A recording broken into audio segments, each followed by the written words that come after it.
Olá, sejam muito bem-vindos ao nosso canal e nós estamos dando sequência naquela proposta de falarmos de filosofia, transformando a filosofia, a reflexão filosófica, em uma ferramenta para o nosso autodescobrimento, de modo que possamos ter um autocontrole. Eu sou Enio Francisco, eu sou psicólogo, psicodramatista e também sou professor de filosofia. Aqui a nossa proposta não é nos perdermos nos labirintos teóricos da filosofia, e sim trazer com a nossa reflexão a filosofia para a nossa vida prática, de modo que possamos estar e sermos melhores a cada dia. Então, na semana passada, nós falamos com vocês sobre a importância da filosofia na nossa vida, o porquê estudar filosofia, como trazê-la para a nossa vida prática. E então, nós vamos aqui harmonicamente dar sequência nesse raciocínio. Então, eu vou pedir para vocês que compartilhem os nossos vídeos, que deem os likes, que se inscrevam no nosso canal, que indiquem os nossos vídeos para outras pessoas que também tenham interesse por esse assunto, em fazer da filosofia uma ferramenta para a sua própria transformação, tá? Bom, então nós vamos aqui, né? Vamos refletir um pouco sobre a palavra filosofia. A palavra filosofia, ela é grega e é composta por duas outras, filo e sofia.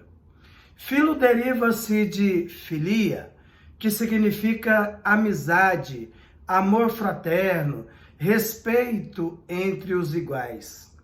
Sofia, por sua vez, quer dizer sabedoria, e dela vem a palavra sophos, cujo significado é sábio. Então, assim sendo, filosofia significa necessariamente a amizade pela sabedoria, amor e respeito pelo saber. Logo de cara, nós deixamos aí essa reflexão com uma pergunta para você. Você se considera um filósofo? Você se considera um amigo da sabedoria? Ou você é do tipo de pessoa que se entrega ao raciocínio, né, à reflexão do senso comum, deixando que o turbilhão dos normóticos te conduzam pela vida? Então, o convite que nós estamos fazendo é exatamente para a reflexão filosófica, que significa essa análise do próprio pensamento, da essência das suas crenças, de modo que filosoficamente você possa ressignificar o seu caminho ao longo da sua jornada existencial. Então, venham conosco, despertando em si esse interesse, esse amor, essa amizade pela sabedoria. O filósofo, por sua vez, é o indivíduo que ama a sabedoria, que tem amizade pelo saber, aquele que deseja o saber. Normalmente, as pessoas fazem uma caricatura extremamente negativa do filósofo. Acredita que o filósofo é aquele indivíduo que fica vagando nas suas ideias, como se estivesse no mundo da lua, não pensando objetivamente, de modo que, com os seus pensamentos, ele continua sempre do mesmo jeito. Então, dá-se uma ideia abstrata, não é? A filosofia, em função dessa caricatura que se faz do filósofo. Enquanto que isso não corresponde à realidade. Porque o pensar filosófico, na realidade, tem que ser aplicado no nosso dia a dia, nos levando a esse pensamento mais aprofundado, abrindo caminhos para uma prática ética, para um controle pessoal, para o autoconhecimento, para a boa conduta, saindo, como nós colocamos no vídeo passado, daquela caverna, né? Ao qual Platão se refere lá no livro A República, tá? Então, quem pode ser o filósofo? O filósofo não é aquele indivíduo que se perde nas teorias acadêmicas. O filósofo é o indivíduo que, independente da sua condição, da sua crença, do seu poder aquisitivo, do seu meio social, ele manifesta no seu cotidiano o interesse, o amor, a amizade pelo saber. É isso que nós queremos que fique claro, porque essa reflexão ela tem que ter um sentido para o despertar da nossa consciência em relação aos eventos da nossa vida, de modo que tenhamos mais forças para suportar essas montanhas de dificuldades, as adversidades que surgem ao longo da nossa caminhada, através da reflexão filosófica. Então, em face disso, a filosofia indica para nós outros um estado de espírito, o da pessoa que ama e deseja o conhecimento. Lá na filosofia antiga, nós vamos passar por ela, obviamente, lá no período helenístico, né? Eles trabalhavam ali um conceito, ali no estoicismo e em outras áreas da filosofia, que eles chamavam de ataraxia, que é a capacidade, a ataraxia é a capacidade de imperturbabilidade da alma. Isso é quase que impossível para os dias atuais, para essa sociedade moderna extremamente ansiosa e apegada aos valores materiais. Mas é claro que isso se dá através do autoconhecimento. À medida que eu inverto os valores, saindo desse turbilhão das crenças de que a materialidade nos dá a felicidade, que é uma ilusão da caverna, como diz Platão, saindo desse modelo de educação do ter, passando para o modelo de educação do ser, nós começamos a nos perturbar menos diante dos sofrimentos, diante das angústias e dos desafios, sejam em qualquer dimensão da vida, que tenhamos que enfrentar ao longo da nossa caminhada, tá? Então essa é a nossa proposta. E lá antes, né, da filosofia helenística, lá com Sócrates, com Platão, eles trabalhavam aquele conceito de eudaimonia, né, que tem o sentido de felicidade, tá? Então esse sentido de felicidade tem a ver também com o autoconhecimento, que necessariamente vai nos conduzir para o autocontrole, para uma ressignificação e interpretação diferenciada em relação aos conteúdos e os eventos que ocorrem ao longo da nossa caminhada. Bom, atribui-se ao filósofo Pitágoras de Samos, né, a invenção dessa palavra filosofia. E para Pitágoras, o filósofo, ele não é aquele indivíduo movido por interesses comerciais. Ele não coloca o saber como propriedade sua, como uma coisa para ser comprada e vendida no mercado. Então vamos fazendo aqui uma relação entre pensadores, né? Então Pitágoras, ele vai dizer que o filósofo, ele não é aquele indivíduo que é movido por interesses comerciais. Muito bem. Para ele a filosofia não é algo que pode ser comprado no mercado.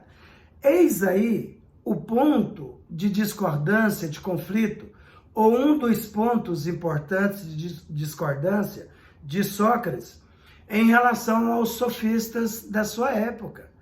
Porque na visão de Sócrates, esses eram aqueles que manipulavam o conhecimento, visando obter lucros pelos seus ensinamentos.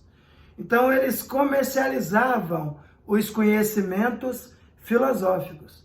Então, Sócrates, ele batia de frente com os sofistas, não é? E por esse motivo era mal visto por esses, mas Pitágoras, antes de Sócrates, era um pré-socrático, ele já dizia no seu tempo que o filósofo não é um indivíduo, né? Que é movido pelos interesses comerciais.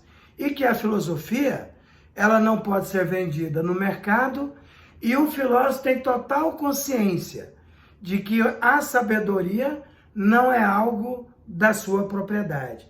Então ela tem que ser compartilhada com todas as pessoas na medida do possível. Então ele não é movido pelo desejo de competir. Cada pessoa tem uma maneira de ensinar. Cada pessoa interpreta os conhecimentos de uma forma. Então, às vezes, alguém diz assim, mas o fulano é muito bom, o cicrano, não sei o que e tal. E, às vezes, o indivíduo que almeja e que busca o conhecimento, ele distorce a sua busca pela vaidade, não é? Então, na realidade, o filósofo ele não é aquele indivíduo que se entrega ao processo de competição, se achando vaidosamente que ele é melhor do que o outro. O importante é levar as pessoas a uma reflexão, de modo que elas consigam, por si mesmas, construir ferramentas para melhorar a sua caminhada na Terra, encontrando, né, esses momentos sublimes de felicidade e, sobretudo, despertando a essência espiritual que existe em cada um de nós, tá? Então, ele não faz ideias, né, e dos conhecimentos uma habilidade para vencer os seus competidores. Ele não faz das ideias e dos seus conhecimentos uma arma para duelar com pessoas, como se ele tivesse competindo com alguém. Esse é o filósofo, essa é a conduta do filósofo. Ele é movido pelo desejo de observar, de contemplar, né? De julgar e avaliar as coisas, as ações, a vida. O filósofo é movido pelo desejo de saber. Ele tem plena consciência que a verdade, ela não pertence a ninguém. Ela é o que buscamos e o que está diante de nós para ser contemplada e vista. É muito interessante essa ideia. Então, eu não sou o dono da verdade. Então, o filósofo ele não é movido pela arrogância, e sim pelo desejo de saber. E o filósofo é aquele indivíduo que coloca a filosofia na sua vida. Ele traz a filosofia como um modo de vida. E, de certa forma, ele vai se tornando em uma referência para as pessoas que desejam também sair da caverna.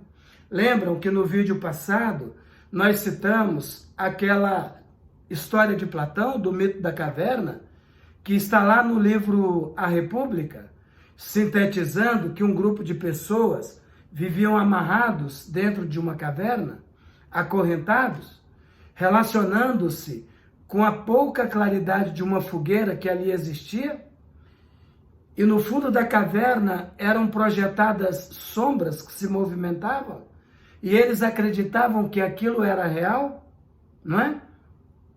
Depois de um determinado tempo, um dos indivíduos, claro, o filósofo, ele rompeu com aqueles grilhões, se propôs a sair da caverna. Num determinado momento, ele sofreu muito na sua visão, porque contemplou a luz verdadeira, a luz do sol. Então ele pôde perceber que a caverna era uma ilusão, tá? Ele começou a ver as pessoas verdadeiras e que aquelas imagens que eles viam no fundo da caverna eram estatuetas que as pessoas carregavam em seus ombros. E eles acreditavam que eram pessoas reais. Então, depois de um determinado tempo, contemplando as aves, as pessoas, os pássaros, né? contemplando os pastos verdejantes, ele resolve então voltar para a caverna, voltando para avisar, né, os seus amigos e familiares que ali viviam. E como é que ele foi recebido? Ele foi ironizado, ele foi criticado, ele foi violentado. E é exatamente assim que as pessoas tratam, não é? Aquele que tem como objetivo iluminar consciências. Foi assim que aconteceu com Sócrates. Foi isso que aconteceu com Jesus. E às vezes nós, enquanto filósofos, trazendo a filosofia enquanto modo de vida, no esforço para nossa própria transformação, às vezes seremos criticados pelas pessoas, né? Seremos observados e classificados como pessoas esquisitas, simplesmente pelo fato de querermos sair da caverna, afirmando para nós outros e para a sociedade que esses valores distorcidos que a sociedade do capital, do consumo, nos impõe, já não é mais o suficiente para nos dar felicidade. Então nós queremos sair dessa caverna das ilusões e, nos tornando referência, ajudar também a iluminar o caminho de outras pessoas, mas com humildade e conscientes de que o conhecimento, ele não pertence a ninguém, tá? Nós ficamos por aqui e vamos convidar vocês a se inscreverem no nosso canal, eniofrancisco.psicólogo, deem os seus likes, deem as suas opiniões para interagirmos aqui. Um grande abraço para vocês e, se quiserem, compartilhem também os nossos vídeos. Um grande abraço e até o próximo.